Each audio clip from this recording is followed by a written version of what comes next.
सर्वेभ्यो नमो नमः। योग ज्योतिष नवनीतम यूट्यूब चैनल में आपका पुनः हार्दिक अभिनंदन। योग का सामान्य परिचय भाग 16, जिसका विषय है महर्षि पतंजलि अनुसार यम नियम क्या है। आज से हम अष्टांग योग के बारे में पढ़ना शुरू कर रहे हैं, विस्तार से जानेंगे। पहला प्रश्न आता है, पातंजल योग सूत्रानुसार अष्टांग योग का क्या सूत्र है। उत्तर आता है, यम नियम आसन प्राणायाम प्रत्याहार धारणा ध्यान समाधियो अष्टवंगानि। यम नियम आसन प्राणायाम प्रत्याहार धारणा ध्यान और समाधि ये 8 अंग हैं। इनके क्रम भी पूछे जाते हैं और इस सूत्र का आपने ध्यान रखना है। महर्षि पतंजलि का ये सूत्र है। और अगला प्रश्न है, अष्टांग योग का प्रथम अंग यम क्या है, स्पष्ट करें। अब यम के बारे में हम जानेंगे, इसका शाब्दिक अर्थ क्या है, इसका प्रयोजन क्या है, इसके उपभेद क्या है, उनके बारे में इस पूरी श्रृंखला में हम यम और नियम को विस्तार से जानेंगे। पहला है, यम कोई मृत्यु देवता नहीं है, वरन ये 5 व्रत हैं जिनका जो पालन करता है उसे यम कहा जाता है। समझ गए, ये कोई मृत्यु वाला देवता नहीं है, जो इनका पालन करता है वह यम कहलाता है। त्रिशिखी ब्राह्मणोपनिषद में कहा है, यमयंती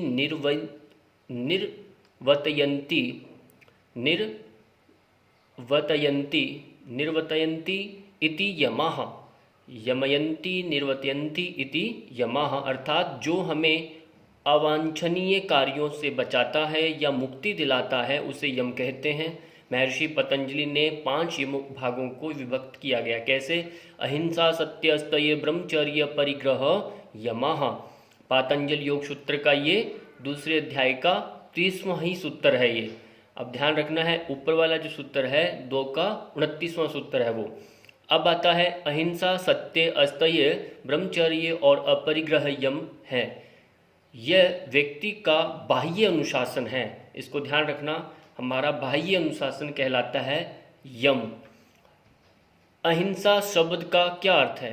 अब क्रमशः हम 5 भेदों को समझेंगे। अहिंसा यानी अ घन का निशान हिंसा का संधि के अहिंसा होता है। अ का अर्थ हुआ रहित और हिंसा का अर्थ मारना, सताना, दुख पहुंचाना इत्यादि। अर्थात अहिंसा का तात्पर्य हुआ न मारना, न सताना और न कष्ट पहुंचाना। स्पष्ट हो गया होगा आपको। अहिंसा, हिंसा मतलब मारना, अहिंसा नहीं मारना। मन से, वचन से और कर्म से, तीनों से किसी भी प्राणी की हत्या नहीं करनी, वह अहिंसा कहलाता है। पातंजल योग सूत्रानुसार साधक की अहिंसा की सिद्धि होने पर क्या फल मिलता है? महर्षि पतंजलि कहते हैं, यदि इसकी सिद्धि हो जाए तो क्या लाभ मिले? तो कहा, अहिंसा प्रतिष्ठायाम तत्सनिधौ वैर त्यागः। पातंजल योग सूत्र द्वितीय अध्याय 35वां सूत्र है। अर्थात अहिंसा में प्रतिष्ठित होने पर अहिंसा सिद्ध योगी के सानिध्य में वैर का त्याग रहता है। अहिंसा सिद्ध योगी किसी भी प्राणी के प्रति वैर की भावना नहीं रखता। स्वाभाविक विरोधी हिंसक प्राणी भी योगी के सानिध्य में अपना वैर भाव छोड़ देते हैं। जब व्यक्ति मनसा वाचा कर्मणा से तीनों तरह से पूर्ण अहिंसा का पालन करता है, तब उसके सानिध्य में जो भी व्यक्ति हिंसक प्रवृत्ति का होकर या उसको दोष पहुंचाना चाहता है, भाव से उसके सानिध्य में जब भी आएगा, वह अपना वैर भाव को त्याग देगा। ये उसकी एक अपनी सिद्धि है, प्रसिद्धि कहलाती है। इसको कहेंगे, जब वो सिद्ध होता है तब उसका एक आरा मंडल बनता है। इसलिए साधु संतों के आपने आश्रम देखे होंगे, वहाँ पर ये अहिंसा के भाव से ही प्रधानता होती है वहाँ पर, और आसपास से जो भी उसमें हिंसक प्रवृत्ति के पशु पक्षी आते हैं वो वहाँ पर अपना वैर भाव त्याग देते हैं, वो उसी का संताप है, प्रताप रहता है वह। अगला प्रश्न आता है, योगी याज्ञवल्क्य के अनुसार अहिंसा किसे कहा गया है? मनसा वाचा कर्मणा सर्वभूतेषु सर्वदा। याज्ञवल्क्य संहिता में क्या कहा? मन वचन और कर्म से किसी को दुख न देना, सभी के सुख की कामना करना अहिंसा है। स्पष्ट हो गया होगा। ये याज्ञवल्क्य का वचन है। और जो मैं आपको पहले बोला, पंच महाव्रत की संज्ञा किसे दी गई है? अब ये प्रश्न आता है। तो अहिंसा, सत्य, अस्तेय, ब्रह्मचर्य और अपरिग्रह यम ही पंच महाव्रत हैं। ये पंच महाव्रतों की इसको संज्ञा दी है। जैसे महात्मा बुद्ध ने इनको पंच महाव्रत माना है, ऐसे ही महर्षि पतंजलि ने इनको पंच महाव्रत कहे। जो पंचशील का सिद्धांत आप पढ़ते हैं मैं जैन पद्धति में, पतंजलि के अनुसार जाति देश काल समय अनवच्छिन्ना सार्वभौमा महाव्रतम, यानी इसमें न जाति बंधन देती है, न देश है, न काल है, समय है, अनविच्छिन्न, इन सबको तोड़ते हुए सार्वभौमिक है ये महाव्रत। इसलिए ये विराटता है हमारे योग की परंपरा की, अर्थात ये यम जाति देश काल और निमित्त की सीमा से रहित है। ऐसा नहीं कि भारत में यदि योग का विस्तार हुआ है तो यहाँ के लिए ये नियम लागू हैं, बाहर दुनिया में नहीं, ऐसा नहीं है। ये एक नैतिक शिक्षा है, इनका जो भी पालन करेगा, इसमें कोई भी आचार और की शिक्षा है ये बच्चों को दी जाती है, तो यम नियम का पालन करना ही पड़ेगा पूर्ण नागरिकता की दृष्टि से। तो अगला ही प्रश्न आ रहा है, महर्षि पातंजल योग सूत्रानुसार साधक को सत्य की सिद्धि होने पर क्या फल मिलता है? अब आ गया दूसरा उपभेद, सत्य प्रतिष्ठायाम क्रिया फलाश्रयत्वम। पातंजल योग सूत्र में क्या कहा? द्वितीय अध्याय 36वें सूत्र में, जब योगी सत्य में दृढ़ हो जाता है तब उसकी वाणी अमोघ हो जाती है, वह जो कहता है वैसा ही हो जाता है। बहुत बड़ी बात है ये जब सत्य की प्रतिष्ठा होती है, यानी मनसा वाचा कर्मणा से जब आप सत्य का समर्थन करते हैं, सत्य बोलते हैं, तो आपकी क्रिया जो है, आपका कर्म जो है, उसमें वाणी के ऊपर सरस्वती का वास हो जाता है, और जो आप बोलते हैं वह अमोघ हो जाता है, निरर्थक नहीं जाता, उसका सत्वचन हो जाता है वो। इसलिए आपने देखा ऋषि मुनि जब वो उनको कोई भी प्रताड़ित करते हैं तो उनको जब दुख पहुंचाते हैं तो वो शाप देते हैं, वो उनकी सत्य प्रतिष्ठा है। जो उनका क्रिया जो वो कर्म करते हैं वो फल के आश्रित हो जाता है, जो कहते हैं वो सत्य हो जाता है, तो वो उसकी पराकाष्ठा है, ये सत्य का ही परिताप है उसका। महाभारत में सत्य किसे कहा गया है? महाभारत में सत्य न तव वचन सत्यम न तव वचनम ऋषा चद्भूतम हितम मत्थन्तम तत्सत्यमिषि कुष्यते, अर्थात बात को ज्यों का त्यों कर देना सत्य नहीं है, और न बात को ज्यों का त्यों कह देना ही सत्य नहीं है। अब देखो दोनों बातें मना कर दी। जिसमें प्राणियों का अधिक हित होता है वही सत्य है, यानी जनहित लोकहित कल्याण में आप यदि कई बार झूठ का भी आश्रय लेना पड़े, पर धर्म के पथ पर वो आपने वचन बोले हैं उसको अग्रसित करते हैं, तो आपका वह असत्य भी सत्य में आएगा। इसलिए आप ये ध्यान रखना है आपका मार्ग कौन सा आपने अपनाया है, इसलिए श्रेय मार्ग को अपनाना है, न कि प्रेय मार्ग को। यहाँ ध्यान रखना है, लोकहित में होना चाहिए, जनहित में होना चाहिए, धर्म के अनुसार। अस्तये शब्द का क्या अर्थ है? चोरी न करना। स्तय मतलब चोरी करना, अस्तय मतलब चोरी न करना। अब यहाँ समझिए, योगी याज्ञवल्क्य के अनुसार अस्तये किसे कहा गया है? मनसा वाचा कर्मणा पर द्रव्येषु निग्रह। याज्ञवल्क्य संहिता में आता है, मन वचन और कर्म से दूसरे के द्रव्य की इच्छा न करना ही अस्तय है। दूसरे का द्रव्य मन से भी नहीं चोराना, ऐसा नहीं मन में कुछ भी अपन विचार करते हैं, वचन से भी, वाणी से भी षड्यंत्र नहीं बनाना, और कर्म यानी क्रिया में भी न आना चाहिए। इन तीनों से निषेध किया गया है। ऐसा इच्छा करना ही न करना वह अस्तय कहलाएगा। पातंजल योग सूत्रानुसार साधक को अस्तय की प्रतिष्ठा जब होती है तो उसको क्या मिलता है? फल पूछा तो अस्तये प्रतिष्ठायाम सर्वरत्नोपस्थानम, ये कहा। ये सूत्र द्वितीय यानी आपका यहाँ साधन पाद चल रहा है, ये 37वां सूत्र है। अस्तये की दृढ़ स्थिति होने पर सर्वरत्नों की प्राप्ति हो जाती है। अस्तये यानी जब आप चोरी का भाव नहीं रखते तो आपको ये सब जितने भी मूल्यवान जिसके प्रति आपकी राग रहता है तो उनका आपको कोई मृतवत हो जाते हैं, और वो एक लोष्टवत आपको नजर आते हैं, तो उसके बाद आपको ईश्वरीय एक अलग ही रत्न उपलब्ध होता है। वो जब मिल जाता है ईश्वरीय रत्न, तो ये सब आपको निरर्थक लगते हैं। तो ये कहा सब रत्नों की प्राप्ति हो जाती है, ऐसा कहा। ब्रह्मचर्य शब्द का क्या अर्थ है? सामान्यतः ब्रह्मचर्य का अर्थ वीर्यपात न करना समझा जाता है। अक्सर हम यही समझते हैं, जो व्यक्ति स्त्री संपर्क से बचते हैं उन्हें ब्रह्मचारी कहा जाता है। ये आधा अर्थ हुआ, ये आधा है, ठीक है, ये भी मना नहीं है, आधा अर्थ है। पूर्ण अर्थ ये है परमात्मा में आचरण करना, परमात्मा में आचरण करना, जीवन लक्ष्य में तन्मय हो जाना, सत्य की शोध में सब ओर से चित्त हटाकर जुट पड़ना ब्रह्म का आचरण है। इसके साधनों में वीर्यपात न करना भी एक है, ये ध्यान रखना है। यानी अपनी श्रद्धा, वीर्य, स्मृति, समाधि जो बात कही गई है, तो श्रद्धा आपका बढ़ेगा तभी जब वीर्यवान होंगे, और स्मृति बढ़ेगी, और ये स्मृति के साथ ही आप प्रज्ञा को प्राप्त करते हैं, ब्रह्म के कल्याण मार्ग को यानी तत्व को प्राप्त करते हैं। तो वही बात है। आगे प्रश्न आता है, पातंजल योग सूत्रानुसार साधक को ब्रह्मचर्य की प्रतिष्ठा होने पर क्या मिलता है? तो वहाँ कहा ब्रह्मचर्य प्रतिष्ठायाम वीर्य लाभः, यानी ब्रह्मचर्य की दृढ़ स्थिति होने पर वीर्य का लाभ होता है। व्याख्या, वीर्य ही सब शक्तियों का मूल कारण है, क्यों वीर्य को अमृत कहा गया है, और उसके पूर्णतया रोकने से शारीरिक, मानसिक और आत्मिक शक्तियाँ बढ़ जाती हैं तथा योग मार्ग में बिना रुकावट पूर्ण उन्नति हो जा सकती है। तो ये कहा वीर्यशील हो, यानी ब्रह्मचार्य एक संयमी पुरुष जो होता है वही योग मार्ग को आगे बढ़ सकता है।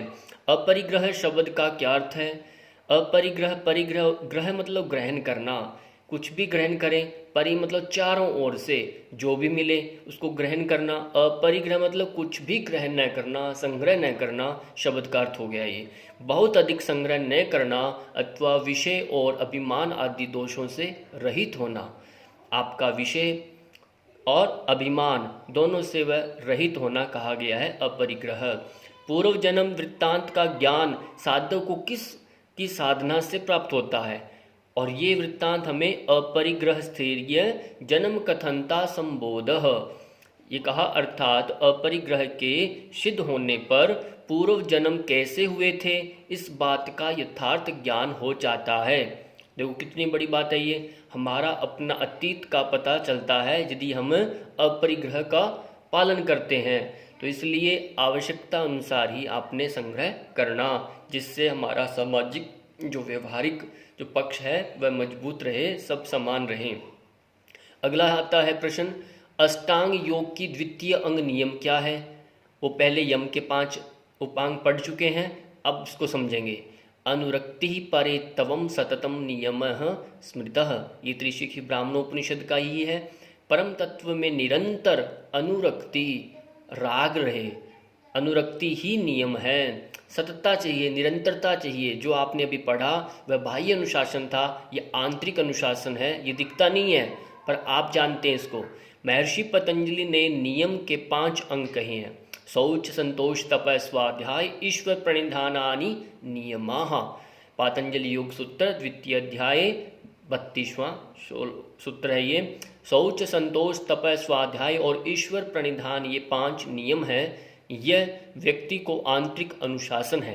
व्यक्ति क्या है ये? आंतरिक अनुशासन। वो बाह्य अनुशासन, ध्यान रखना, इन दोनों प्रश्नों को भी अलग अलग तरह से पूछ सकते हैं। शौच का क्या अर्थ है? शौच का अर्थ पवित्रता है, स्वच्छता है। शौच यानी पवित्रता। आपने बार बार देखा होगा शौचालय लिखा रहता है। शौचालय स्थान जो है वह पवित्रता का स्थान, हम अपना वहाँ पवित्र होकर आते हैं, स्वच्छ होकर आते हैं, तो इसलिए उस स्थान का नाम दिया है शौचालय। तो यहाँ शौच का अर्थ हुआ पवित्रता, स्वच्छता।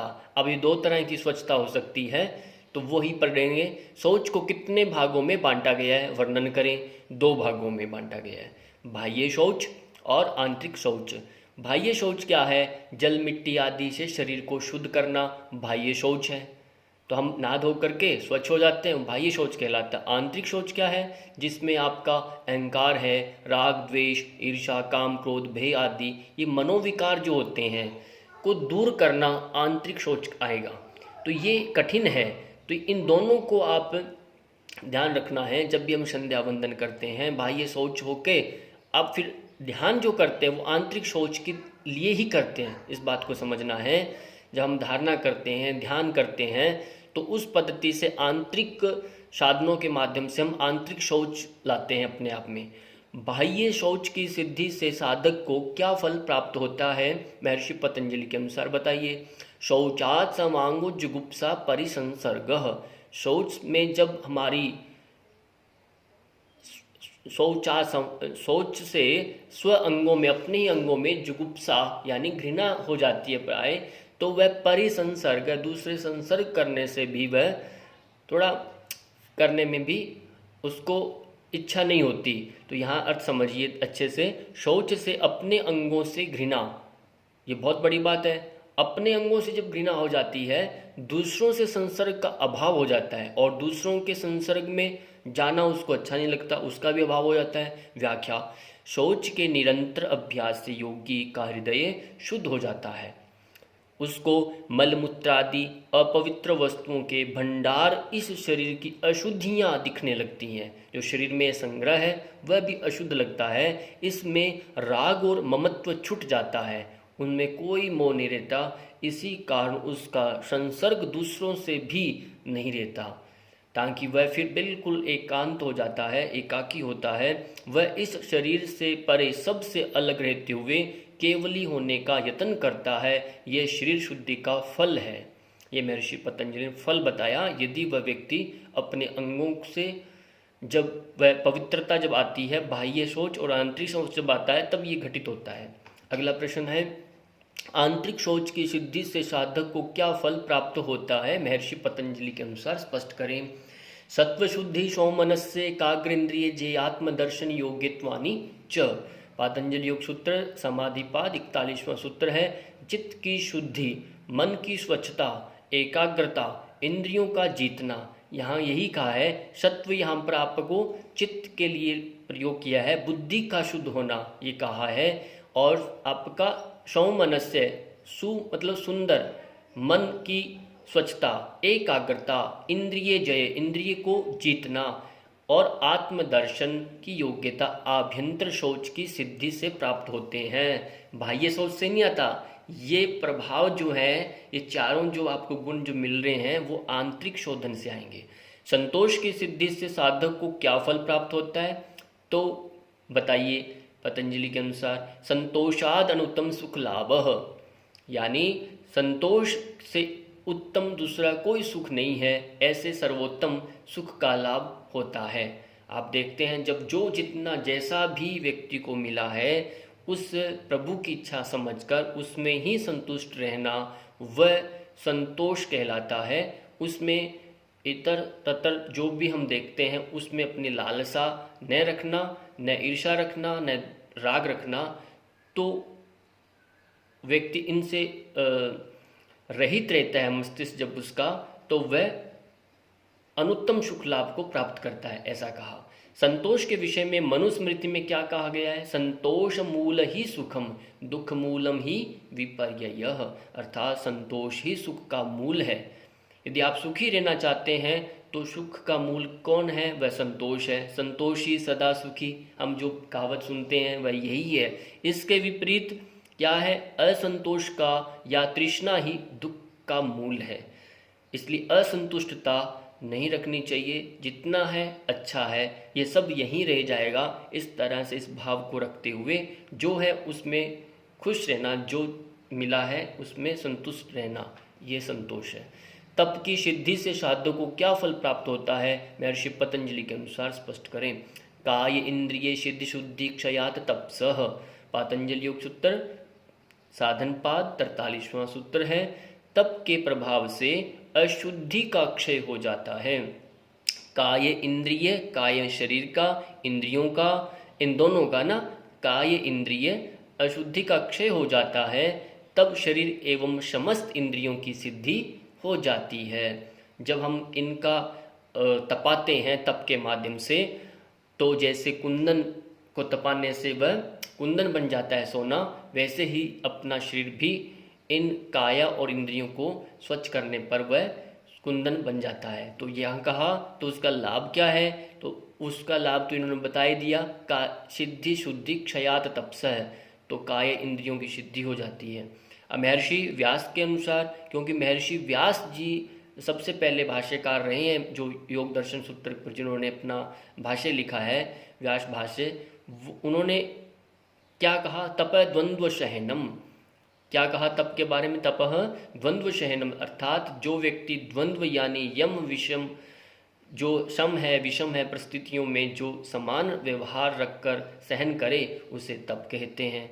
यानी द्वंद्व, जितने भी द्वंद्व हैं, यानी दिन है तो रात रहेगी, और जन्म है तो मृत्यु है, दुख है तो सुख भी आएगा, है ना, सर्दी गर्मी है, भूख है तो प्यास है, ये जितना भी द्वंद्वात्मक जो विषय हैं, इन सब में सम रहना, तो वो तप कहलाता है, धैर्य न खोना। इसी तरह से ये आपका अंतिम चरण में पहुंच रहा है स्वाध्याय। स्वाध्याय का क्या अर्थ है, स्वाध्याय का अर्थ है अपने आप पढ़ना, स्व अध्ययन करना, अपने आप पढ़ना, अपने बारे में पढ़ना, आत्मचिंतन करना, ये स्वाध्याय का अर्थ है। गुरु की सहायता से बहुत सी पुस्तकें पढ़ते हैं और प्रश्नों का समाधान करते हैं, ये शिक्षा कहलाएगी। क्या कहलाएगी ये, शिक्षा। स्वाध्याय शब्द के दो अर्थ किए जाते हैं, स्वयं अध्ययनम, अर्थात अपने आप बिना किसी दूसरे की सहायता के अध्ययन करना, विचार चिंतन मनन द्वारा सामने उपस्थित समस्त समस्याओं को समझना और उनके सुलझाने का मार्ग खोजना, यह आपका स्वयं अध्ययनम कहलाएगा। और स्वस्य आत्मोन्नध्ययनम, स्वस्य आत्मनो अध्ययनम क्या है, अपने आप का अध्ययन करना, आत्मचिंतन करना, जो अपने गुरुकुल आर्ष परंपरा में रहा है ना। आत्मचिंतन द्वारा अपने अंदर काम करने वाली देवी और आसुरी वृत्तियों को देखते रहना और आसुरी वृत्तियों को घटाने एवं देवी वृत्तियों को बढ़ाते रहने का पथ प्रशस्त करना, ऐसा प्रयत्न आप में चलना चाहिए। ये दोनों मिलने पर ही एक पूर्ण स्वाध्याय बनता है। आधा अधूरा नहीं समझना, खाली शास्त्रों का अध्ययन करते रहना बस, ऐसा नहीं। ये दूसरा चरण भी आपको ध्यान रखना है, अपने सद्वृत्तियों को बढ़ाना है और जो विकृतियां हैं उनको समाप्त करना है। इसी का चिंतन, आत्मचिंतन करना ही आपका पूर्ण स्वाध्याय कहलाएगा। अगला प्रश्न आ रहा है, महर्षि पतंजलि अनुसार स्वाध्याय का फल क्या है, तो का स्वाध्याय आदिष्ट देवता संप्रयोग। पातंजलि योग सूत्र समाधिपाद 44वां सूत्र में क्या कहा, स्वाध्याय से इष्ट देवता की भली भांति प्राप्ति हो जाती है, भली भांति प्राप्ति हो जाती है। विद्वानों ने कहा भी है, रई द्वारा दही मंथने से घृत निकलता है। आपने देखा होगा, रई द्वारा दही मंथने से घृत निकलता है। स्वाध्याय द्वारा हृदय मंथने से मनोवांछा फल, मनोवांछा यानी आपकी मनोकामना है, पूरी करने वाली चिंतामणि प्राप्त होती है। ये चिंतामणि ध्यान रखना है, ऐसा एक मणि आपको मिलता है जो आपको चिंताओं से मुक्त कर देता है, चिंतामणि प्राप्त होती है। ये मंथन करने पर है, शास्त्रों का चिंतन मंथन करने से ऐसा उपलब्धि मिलती है। अब आता है नियम का पांचवां अंग अंतिम, उसका क्या अर्थ है स्पष्ट करें। ईश्वर प्रणिधान है पांचवां अंग, इनके क्रमों को भी ध्यान रखना है, क्रम पूछे जाते हैं। प्रणिधान का अर्थ है धारण करना, स्थापित करना। ईश्वर प्रणिधान अर्थात ईश्वर को धारण करना, ईश्वर का स्थापित करना। गीता में कहा है, ईश्वरः सर्वभूतानां हृदयेषु अर्जुन तिष्ठति, अर्थात हे अर्जुन, ईश्वर सब प्राणियों के हृदय में बैठा हुआ है। कितनी बड़ी बात कही है। इसलिए तेरे को किसी को भी आप जो सामने है इनमें भी ईश्वर का वास है और सबको नतमस्तक होना है। ये समर्पण भाव, ये धारणा करना स्थापित जब होता है तो उसमें एक स्वतः ही अपने आप में ही समर्पण अहम भाव का विलीन हो जाता है और वो ईश्वर को प्राप्त कर लेता है। इसलिए कहा इसमें सूत्र आता है पतंजलि का योग सूत्र में क्या कहा, समाधि सिद्धि, समाधि की सिद्धि हो जाती है और ईश्वर प्रणिधानात, ईश्वर प्रणिधान से समाधि की सिद्धि हो जाती है। क्योंकि अंतिम चरण हमारा अहम भाव, अस्मिता जो भाव रहता है वह सबसे सूक्ष्म है, वो निकल जाए तो समझ जाइए आप समाधि की अवस्था पहुंच गई है। और भगवत आपने 11-19-35 में यम नियम की महिमा किस तरह से कही है, ये अंतिम प्रश्न है 300 आपका। पुंसाम ये पुंसामुपासितास्तात यथा कामम दुहंती च, अर्थात यम नियम पर चलने से मनुष्य के समस्त मनोरथ सिद्ध होते हैं। अतः यम नियम की महत्ता असाधारण है। इनकी साधना से योग द्वारा प्राप्त होने वाली सिद्धियां सहज ही मिल जाती हैं। यदि आप इन दोनों को पालन करेंगे तो आप समझ आइए ये असाधारण है और सब सिद्धियां आपको स्वतः ही मिल जाएगी। तो आप पूर्ण योगी तभी कहलाएंगे जब आप यम नियम का पालन करेंगे। इसी के साथ आपका बहुत बहुत धन्यवाद। Thank you for watching. YouTube को शेयर करें, लाइक करें। पुनर्मिलामः।